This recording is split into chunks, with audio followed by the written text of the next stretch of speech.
자, 이제 욥기 42장만 남겨놓고 있습니다. 결론만 남겨놓고 있고요. 욥기 40장, 41장도 하나님의 결론적인 말씀인데, 이 하나님의 결론적인 말씀을 듣고 우리도 아하 그렇구나 이렇게 무릎을 칠 수가 있겠는가 한번 생각해 볼 일입니다. 하나님의 설명을 듣고 아 그렇구나 깨달을 수 있으면 정말 참 좋은 거죠. 우리가 말씀을 듣고 아 그렇구나 깨달을 수 있으면 참 좋은 거죠. 어찌 보면은 정말 동문서답 같기도 하고, 그리고 왜 이 상황에 이런 말씀을 하실까 그런 생각도 듭니다.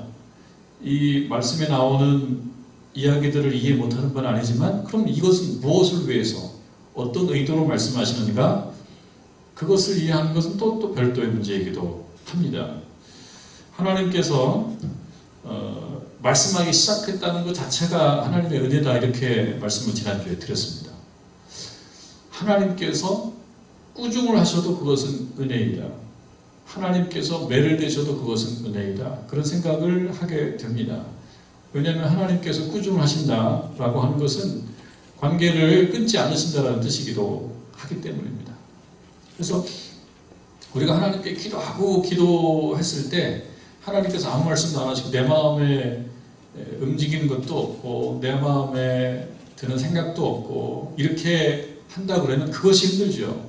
근데 마음에 뭔가 생각이 들기 시작하고 그걸로 인하여 또 꾸중을 느끼기도 하고 또 때로는 매를 맞기도 하고 뭐 이럴 때가 있습니다.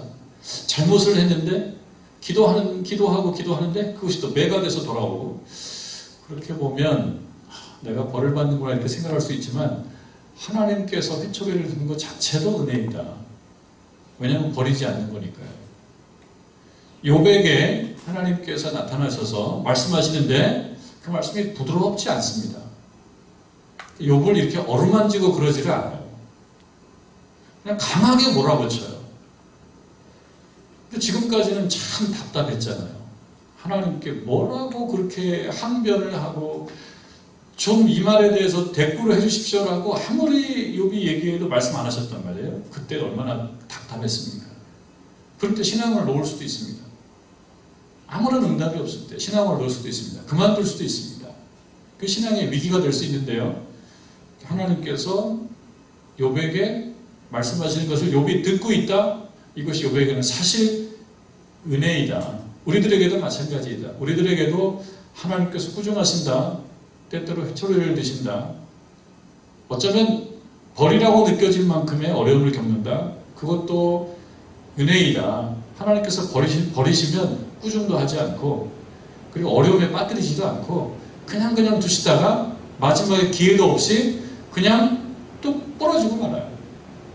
그런데 중간에 불러서 생각하게 하시고 괴롭게 하시고 아프게 하신다? 그 자체가 은혜이다. 그런 생각을 해보게 됩니다. 38장 39장에서 하나님께서 욥에게 말씀하셨을 때 어떤 말씀하셨어요? 우주 이야기, 구름 이야기, 바람 이야기, 천둥 이야기 이런 이야기를 막 하셨어요. 이것을 누가 만들었느냐? 내가 만들 때 너는 어디 있었느냐? 너는 아느냐? 그러면서 너는 누구냐? 이렇게 말씀하시면서 결국 욥 스스로 대답하게 만드십니다. 욥 스스로 나는 어떤 사람이라고 느끼기를 원하시는 겁니까?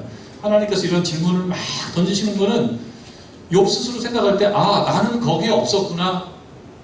나는 하나님께서 하늘을 만드시고 바다를 만드시고 별을 만드시고 은하계를 만드시고 대우주를 만드실 때 나는 거기에 없었다. 그러니까 그 이야기를 실제로 할 자격이 없다. 이렇게 느낄 것을 하나님은 바라시는 거죠. 너는 아느냐? 그렇게 물어봤을 때 욥에게 기대하는 하나님의 어떤 마음, 하나님이 기대하시는 욥의 태도는 무엇이겠습니까? 나는 모르는구나. 나는 무식하구나. 나는 너무 좁구나, 나는 너무 얕구나, 이렇게 생각하기를 하나님은 바라시면서 그런 질문을 던지는 거예요. 하늘 얘기도 하고 바람 얘기도 하고 우주 얘기도 하고 바다 얘기도 하고 막 어려운, 근데 우리가 모르는 건 아니에요. 그 얘기를 할 때 욥이 나는 모르는구나, 나는 거기 없었구나, 나는 그러니까 그 모든 것을 다 안다고 말할 그런 자격은 없구나, 이거를 깨닫기를 바라는 거예요. 오늘 40장 41장의 말씀도 연장선입니다. 40장 1절에 보면 여호와께서 또 욥에게 일러 말씀하시되, 그러니까 또 그랬죠. 또 하나님께서 또 말씀하시는 거예요. 그러니까 맥락을 이해하셨을 겁니다. 욥은 그동안 어떤 일을 해왔습니까? 나 억울합니다. 내가 이렇게 고통을 당할 만한 이유가 있습니까? 나에게 모든 것은 원인이 있는 것이 아닙니까? 원인이.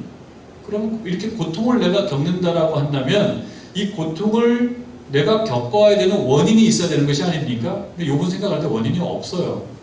그럼 벌을 주관하신 분이 누구십니까? 하나님이시죠. 원인이 없는데 벌을 주셨다? 뭡니까? 미스테이크. 하나님의 미스테이크.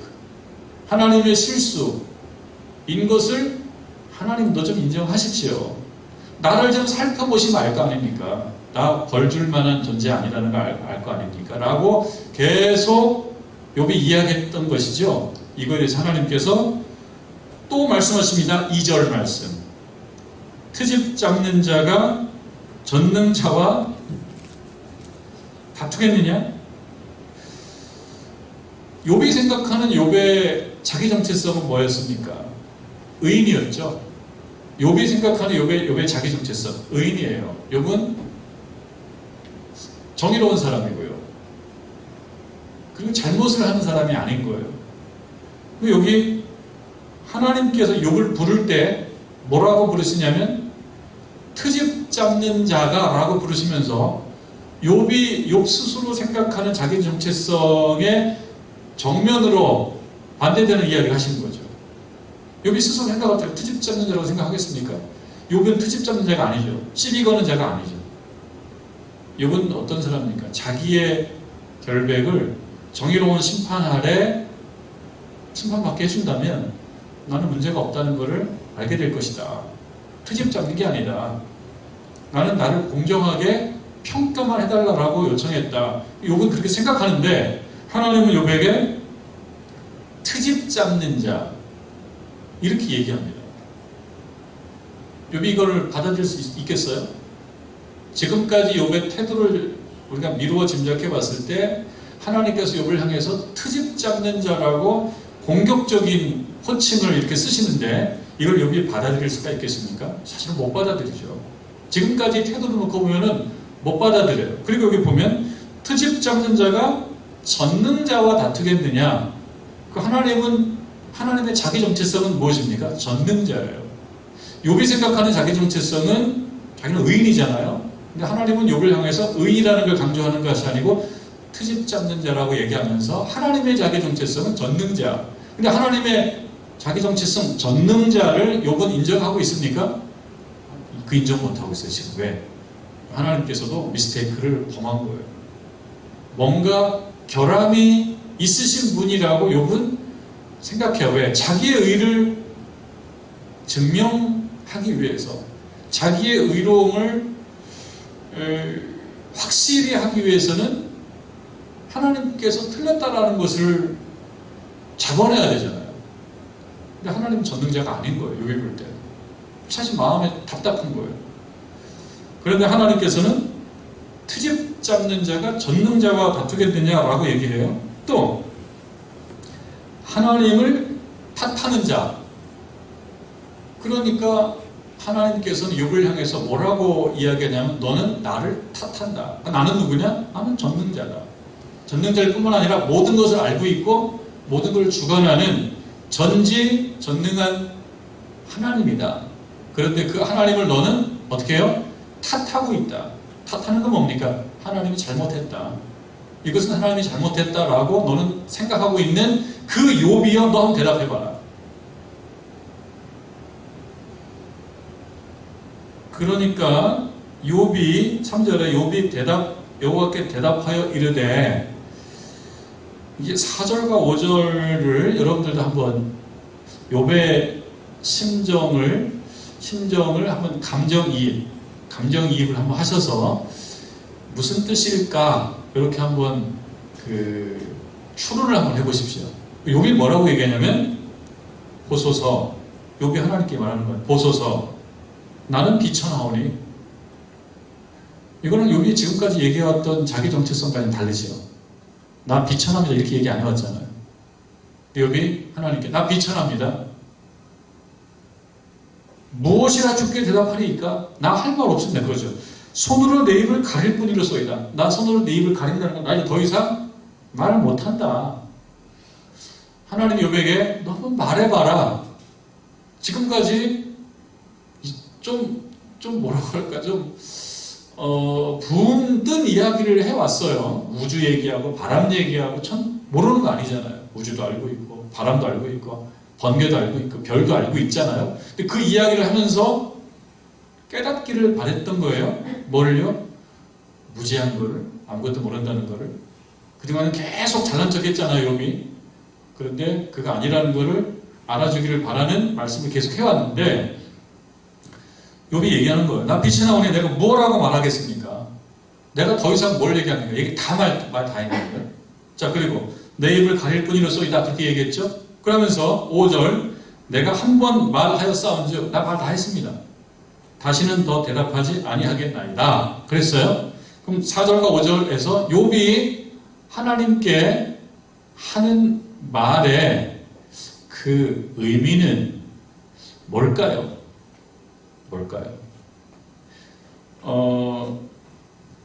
그냥 겉으로 드러난 그 욥의 말로서 평가하자면 어떻게 말할 수 있어요? 아, 욥이 이제 하나님 앞에 꼬리를 내렸구나, 이렇게 생각할 수 있지 않습니까? 지금 말을 보면 막 하나님께 따지고 그러지는 않잖아요. 뭐라고 얘기합니까? 나 비천하오리. 이 부분 4절과 5절은 보통 주석가들도 어떻게 이거를 이해하냐면, 아, 욥이 이제 꼬리를 내렸다 이렇게 봐요. 보통 주석가들도, 성경학자들도요, 욥이 이제 반성하고 있구나 이렇게 봐요. 4절과 5절. 근데 이거는 일견 맞습니다. 왜? 쓰여있는 대로 이해해야 되잖아요. 쓰여있는 대로. 욥이 뭐라고 얘기했습니까? 나 비천합니다 라고 얘기했으니까 쓰여있는 대로 이해해야죠. 아, 그럼 욥이 지금까지 나 비천한 존재입니다, 나는 아무것도 아닌 존재입니다 이렇게 얘기 안 해왔는데 지금 나 비천합니다 이렇게 얘기하고 있는 걸 보면 욥이 지금 반성하나 보다 이렇게 1차적으로 우리가 판단해 볼 수가 있습니다. 그리고 여기 보면 내가 뭐라고 주님께 말하겠습니까? 나 할 말이 없습니다. 이 말은 조금 생각해 볼 필요가 있어요. 나 할 말이 없습니다 라고 하는 것과 나는 잘못했습니다 라고 하는 것과 좀 다르죠. 그래서 이 부분을 4절과 5절을 이 표현 이면에 깔려있는 욥의 진의는 무엇일까에 대해서는 딱 확정짓기가 그렇게 선명하지는 않다, 이렇게 볼 수 있습니다. 어떤 의미로 그러냐면 6절과 7절에 이어지는 말씀은 하나님의 말씀이거든요. 그러니까 하나님께서 말씀하시는 거예요. 그리고 하나님께서 뭐라고 말씀하시냐면 7절에 내가 내게 묻겠으니 넌 대답해라.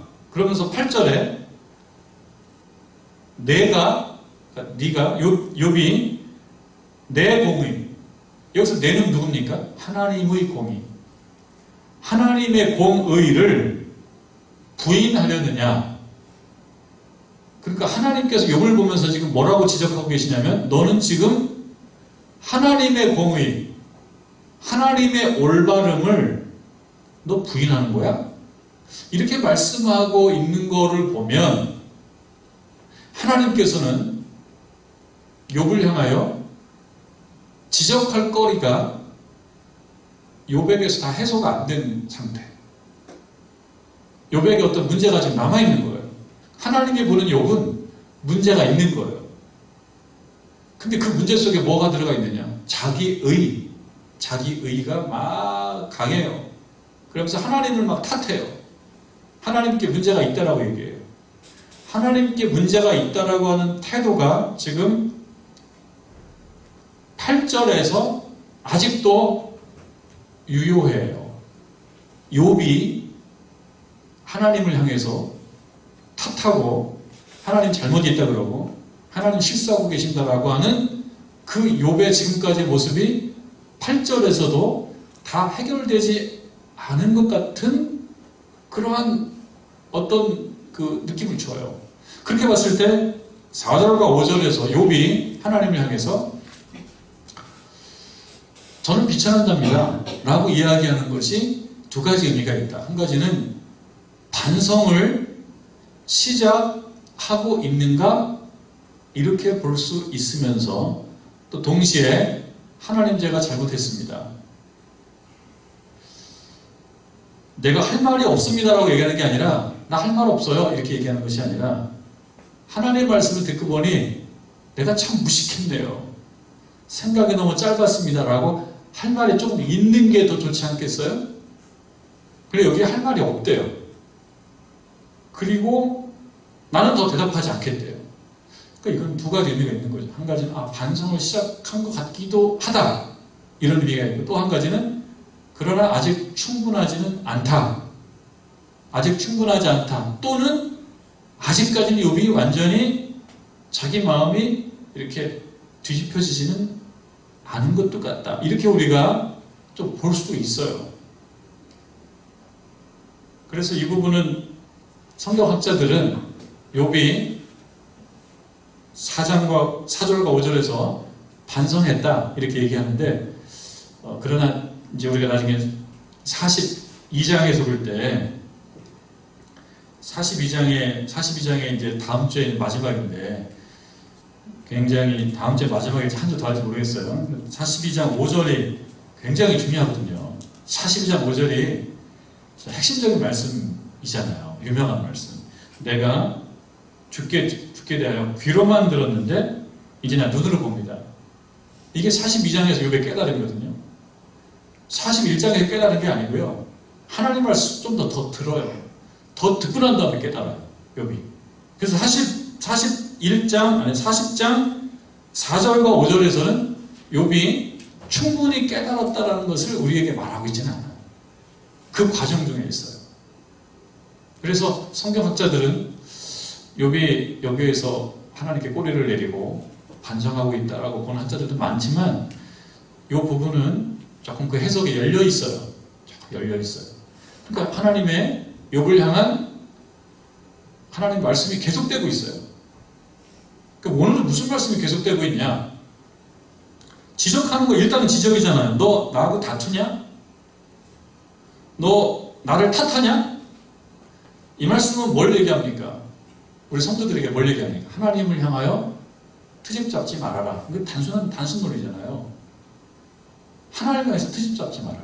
사실 우리가 살면서 트집 잡고 싶을 때가 있다고요. 믿음이 있는 분들도 그렇다고요. 신앙생활 오래 하신 분들도 하나님을 향하여 트집 잡고 싶은 생각이 들 때가 있습니다. 내가 사랑하는 사람이 아프다거나 내가 정말 정성을 기울인 어떤 일이 공든탑이 무너지듯이 확 무너지거나 근데 그 이유를 알 수가 없어요.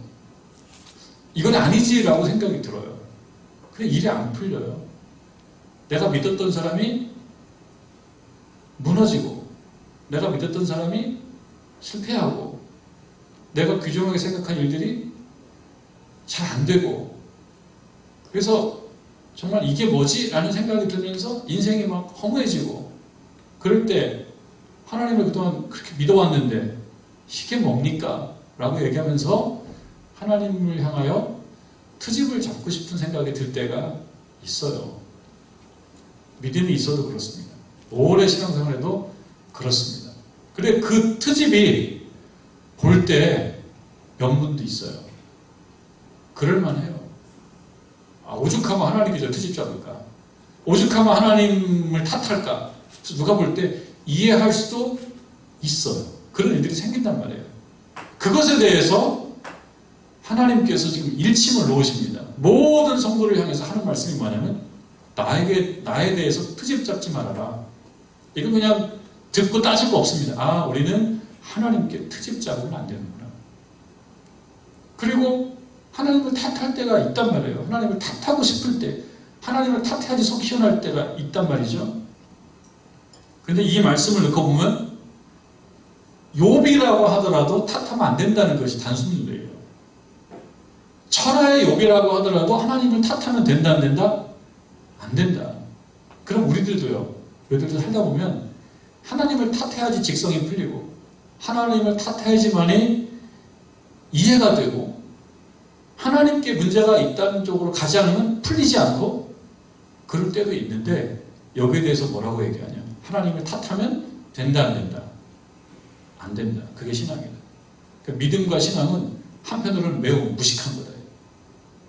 똑똑하고 유식하면 하나님을 탓하게 되어 있어요. 하나님을 따지는 거예요. 하나님 따져보십시다. 이건 아니잖아요. 하나님, 이건 아니잖아. 이렇게 되면 안 되잖아요. 왜 여기 아파요? 왜 여기서 병이 나요? 왜 여기서 무너져요? 여기서 왜 막혀요?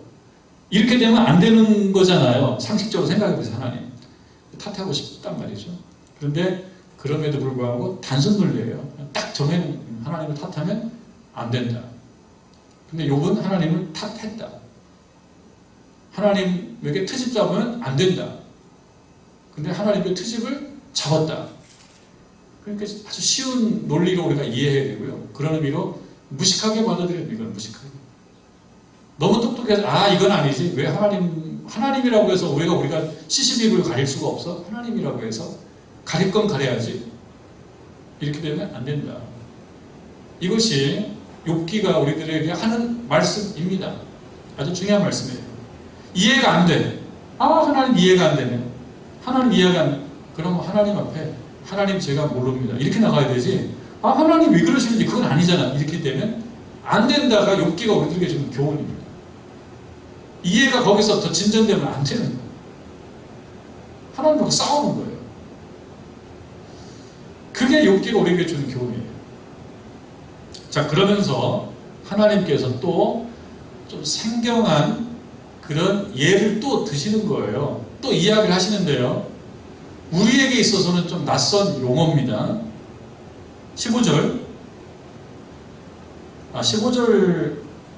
15절 보기 전에 8절에서 14절까지 말씀이 조금 흥미로운 말씀인데요. 이 부분 조금 설명을 해드립니다. 7절 끝에 너는 대답할지니라 그랬어요. 7절 끝에. 그러면서 8절 네가 내 공의를 부인하려느냐? 그러면서 내 의를 세우려고 여기 보면요. 첫 번째는 내 공의 my죠. my. 그 다음에 뒤에 내 의, 이건 your. 그러니까 하나는 나, 하나는 너예요. 그래서 여기서 이게 어떤 거가 공통점입니까? 앞에는 공의, 뒤에는 의. 비슷한 말 아닙니까? 앞에도 좋은 말, 뒤에도 좋은 말. 앞에도 공의, 뒤에도 의. 좋은 말인데 앞에 건 누구 거? 하나님 거. 뒤에 건 누구 거? 욥 거. 하나님의 의, 욥의 의 두 개가 있어요. 자, 그런데 하나님이 말합니다. 너 내 공의를 부인하고 내 공의를 부인함으로써 네가 의도하는 건 뭐예요? 너의 공의를 세우는 거예요. 이런 일들이 있단 말이에요. 우리가 살다 보면 일단은 나는 살아야 되겠어. 나는 옳아야 되겠어. 내가 옳은 거를 증명하는 방법이 여러 가지가 있는데 하다가 잘 안 되면 결국 어떤 식으로 가게 되냐면 네가 틀렸기 때문에 내가 옳다 쪽으로 가게 된단 말이에요. 당신은 틀렸어. 당신은 틀렸어를 검증하고 그렇게 만들어내야지 내가 옳은 거예요. 네거티브죠, 네거티브. 선거전략, 네거티브. 당신이 틀렸다는 걸 드러내야 돼. 그럼 내가 이제 점수가 올라가요. 하나님께서 욥을 향해서 한 얘기예요. 너를 세우려고 내 공의는 아무것도 아닌 거로 네가 지금 날 만들어버렸는데 이건 너무한 거 아니냐? 이렇게 얘기합니다.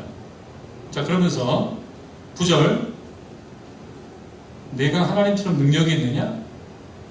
근데 이 말이 원래 언어로 가보면은 네 팔의 힘이 세냐? 그 뜻이에요. 네 팔의 힘이 세냐? 오늘 예전에 우리가 했던 말로 하나님께서 욥을 향해서 그래 네 팔뚝 어떻다고요? 굵다. 그래 네 팔뚝 굵다. 이게 지금 하나님께서 욥을 향해서 하는 말이에요. 네 팔뚝 굵다. 엄청 굵다. 네? 다 하겠네. 뽀빠이 해라. 그런 말씀이에요. 너 하나님처럼 능력이 있느냐? 팔뚝 엄청 굵네? 다 할 수 있겠네? 그러면서 하나님처럼 천둥소리를 내겠느냐? 너는 위엄과 존귀로 단장하며 영광과 영화로 입을지니라. 그래 너 잘났다. 네가 한번 하나님 한번 해봐라. 너 하나님 한번 해봐. 잘하겠네. 그 정도 팔뚝이면 하겠네. 그러면서 11절 너의 넘치는 노를 비우고 교만한 자를 발견하여 모두 낮추되. 그러면서 이제 뭘 말씀하시냐면요, 교만한 자 세상을 한번 찾아봐라. 여러분 주변에 교만한 자 있습니까 없습니까? 교만한 자만 있어요? 주변에? 교만한 자만 있다 그러면 그냥 살만하죠. 교만한 자만 있는 게 아니라 진짜 이해하기 어려운 인간들 많이 있지 않아요? 주변에. 진짜 이해하기 어려운 인간들이 많이 있다는 거예요. 파렴치 않은 분도 많고요. 국제적으로도 많고요. 여러분 해적을 이해할 수 있습니까? 이해는 할 수 있어도 받아들일 수 있나요? 지금 영화 뭐 그냥 기사로 보면 모가디슈 이런 영화가 있나요 지금? 소말리아의 수도거든요. 모가디슈. 영화를 이렇게 많이 안 봤는데 한번 볼까 하는 생각도 있는데요. 모가디슈라는 그 소말리아 수도. 소말리아 뭐로 유명하냐면 해적으로 유명합니다.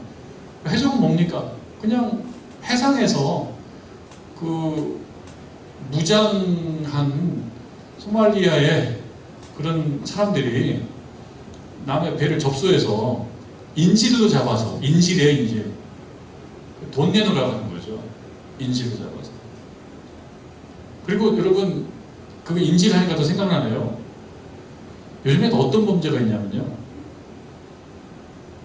예전에 그 미국의 석유 그 공급에 엄청난 차질이 생겨가지고 이 범죄 집단과 약간 타협을 했다는 얘기가 있었어요. 정확한 정보를 그 기사를 다 말씀드릴 수 없지만요. 왜 그랬냐면 요즘에 랜섬웨어라는 게 있어요. 랜섬웨어라고 하는 건 사실 저도 한번 당해봤습니다. 심각한 피해는 면하긴 했어요. 근데 저도 피해를 당했었어요. 심각한 건 아니었는데. 근데 랜섬웨어라는 건 뭐냐면 이게 이런 식으로 해요. 여러분 이메일 어디서 와요. 중요한 이메일인 것처럼 해가지고 그거를 오늘 이따 얘기할 동물이 하나 나왔네요. 날아가는 날짐승이지 한 마리 있어요. 날아가는 좀 이따 얘기할 거예요. 날짐승 얘기도 나옵니다. 오늘 설교에. 근데 이 중요한 메일인 것처럼 와요. 그리고 클릭하게 만들어요. 궁금하고 호기심. 클릭하는 순간 그 프로그램이 풀리면서요. 컴퓨터에 축축축 들어가요. 어쨌든 컴퓨터에 세팅이 돼요. 이 프로그램이 풀리면서 클릭하면은. 그러면서 이 컴퓨터를 마비시켜요. 그리고 자꾸 뭘 건드릴 때마다 어떤 중요한 데이터들을요. 뒤죽박죽 혹은 사용 불능 이런 식으로 만들어버려요. 근데 이것이 여러분 저희 뭐 국가기관이나 또는 어떤 기업이나 중요한 그 어떤 시스템 쪽에 그런 게 하나 들어가면은요, 다 마비가 되는 거예요.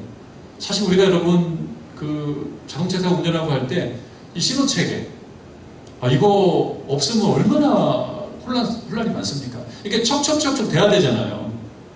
근데 신호체계 하나만 문제가 돼도 여기 다 마비가 되는 거예요. 다 마비받으면 119도 못 가잖아요. 그럼 사람도 죽고 난리 나지 않습니까? 이렇게 해서요, 거기에 또 떠요, 메시지가. 이걸 해결하려고 그러면은 비트코인으로, 요즘에 비트코인으로, 돈으로는 다 추적되니까 비트코인으로 얼마를 보내라. 그래서 안 보내면 안 풀어준다. 이렇게 해서 일종의 랜섬웨어라는 게 이게 인질이거든요. 이런 식으로 돈을 버는데 이게 안 되면은 도시 하나, 나라 하나가 망가져. 인질범.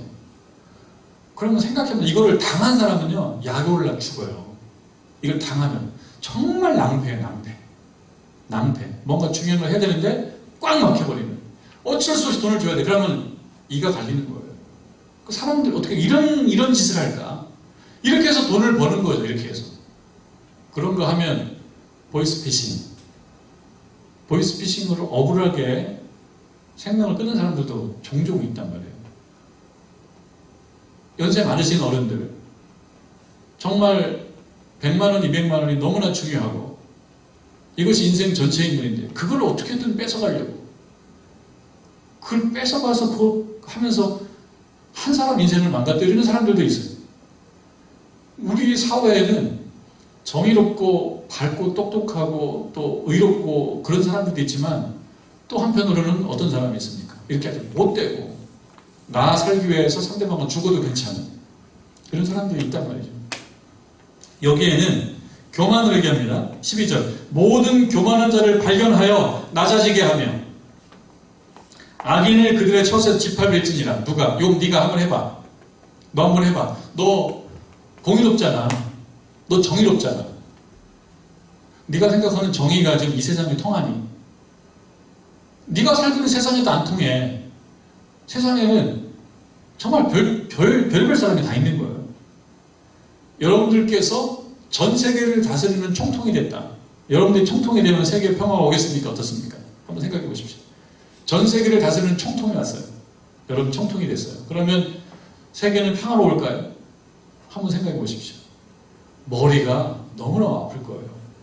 그래서 우리가 그런 얘기 하잖아요. 축구 경기가 이루어졌을 때 이쪽 팀에도 신자가 있고 저쪽 팀에도 신자가 있어. 여기도 금식하면서 기도하고 여기도 금식하면서 기도하고 뭐라고 기도해요? 하나님 이번에 우리 팀이 이겨야 됩니다. 제가 게다가 100만 원을 걸었습니다. 이겨야 됩니다. 이기게 주시옵소서. 나만 기도하는 게 아니라 저쪽 팀도 기도해요. 그러니까 저쪽 팀도 신자, 이쪽 팀 신자가 서로 이겨야 되는 바람을 갖고 있어요. 근데 이기는 팀은 하나만 나와. 물론 무승부도 있긴 하지만 토너먼트에서는 반드시 승자가 나와야 돼요. 그럼 여러분들 생각하잖아요. 하나님 참 머리 아프시겠다. 누구 손을 들어줘야 돼요? 여러분 누구 손을 들어줘야 돼요? 그러면 대답이 많아요. 헌금 많이 낸 사람 손 들어주지. 그것도 아니잖아요. 그러니까 그 얘기는 뭐냐? 세상에는 정의가 너무 많다는 거예요. 각자가 옳아요. 정치판도 그렇지 않습니까? 여당은 여당이 의, 야당은 야당이 의. 국민들은 몰라. 많이 주는 쪽이 옳은 거예요, 우리는. 잘 몰라요. 그러니까 사람이 아주 두루뭉실하게 얘기해서 세상은 정의로워야 된다라고 얘기하지만 일단 정의가 너무 많으니까요. 정의가 너무 많아요. 여기는 이 정의, 저기는 저 정의, 정의가 너무 많기 때문에 막상 현실로 들어가면 말도 안 되는 싸움들이 있는 거예요. 그러니까 하나님 욥에게 얘기하면 너 잘났잖아. 너 팔뚝 굽잖아. 한번 해결해봐. 그래서 14절 그리하면 내 오른손이 너를 구원할 수 있다고 내가 너를 인정하리라. 얘기는 뭡니까? 그럼 내가 너 인정할게.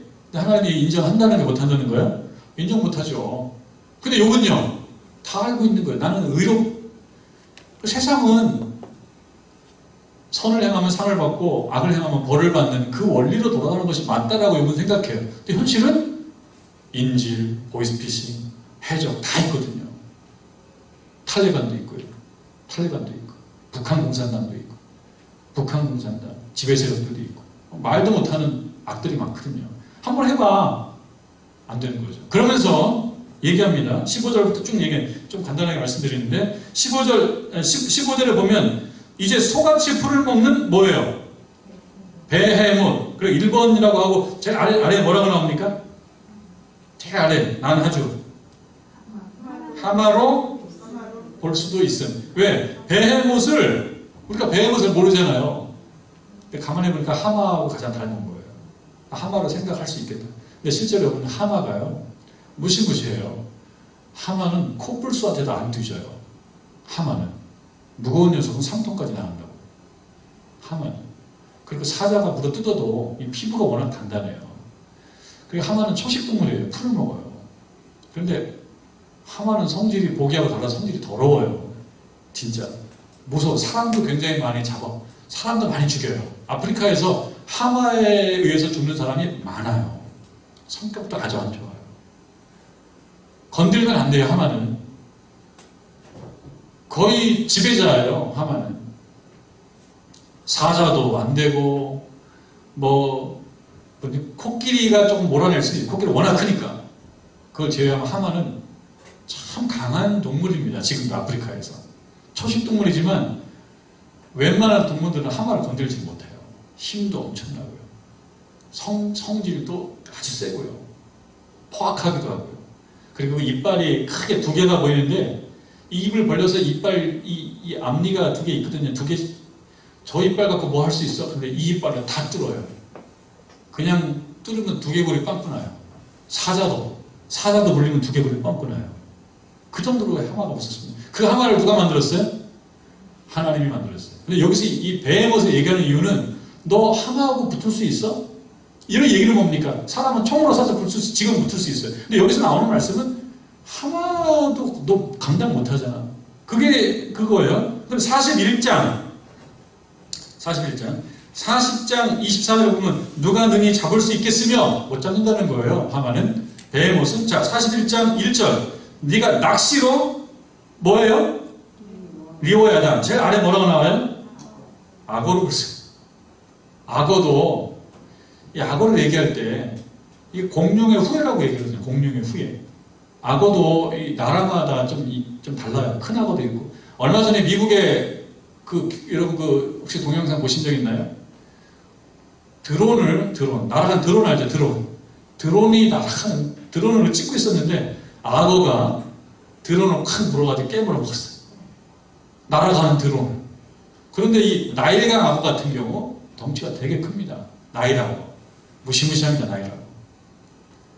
그리고 악어도 사자가 악어 어떻게 감당 못해요. 악어는 여러 마리가 물론 할 수 있어요. 근데 여기서 나오는 이 리오야다는요 아주 막강한 존재를 얘기합니다. 누가 만들었어요? 하나님이 만들었어요. 그러니까 내버려 둬요. 그냥 내버려 둡니다. 네가 그것을 어떻게 할 수 있느냐? 그걸 이길 수 있느냐? 못하지 않냐? 그러니까 이 얘기도 뭡니까? 아무리 잘났어도 사실은 동네에서 잘난 거지.